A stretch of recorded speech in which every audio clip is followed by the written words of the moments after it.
ज्याच्या राज्याभिषेकासाठी एवढं सगळं कैकेयीने घडवून आणलं, तो भरत सुद्धा आता वनामध्ये पोहोचलाय. पहिले प्रथम लक्ष्मणाला शंका आली की हा काहीतरी घातपात करण्यासाठी चाललाय, मी घेतो त्याचा समाचार.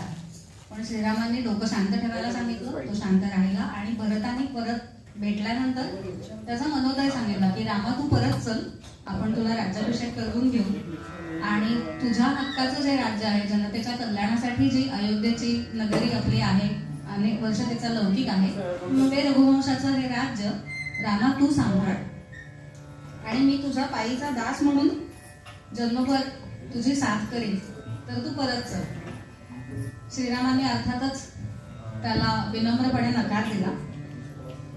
भरताबरोबर आलेल्या परिवारापैकी, परिजनांपैकी ऋषीमुनींनीही प्रभू रामाला आग्रह केला होता की रामा, आपण परत जाऊ, राज्याभिषेक करू.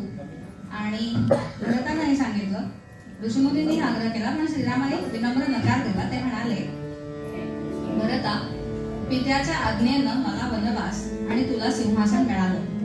तू अयोध्येला परत जा, राज्य कर. हेच धर्म्य म्हणजे धर्माला धरून आणि हेच उचित आहे, असं प्रभू रामाने भरताला पटवलं, समजावलं.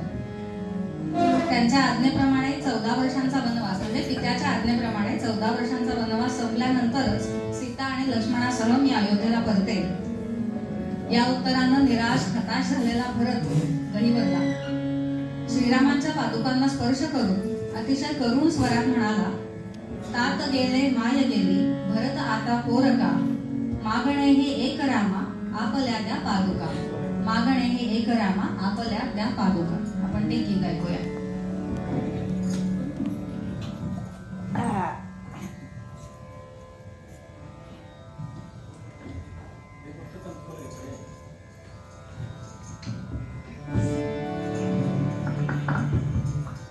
हॅलो.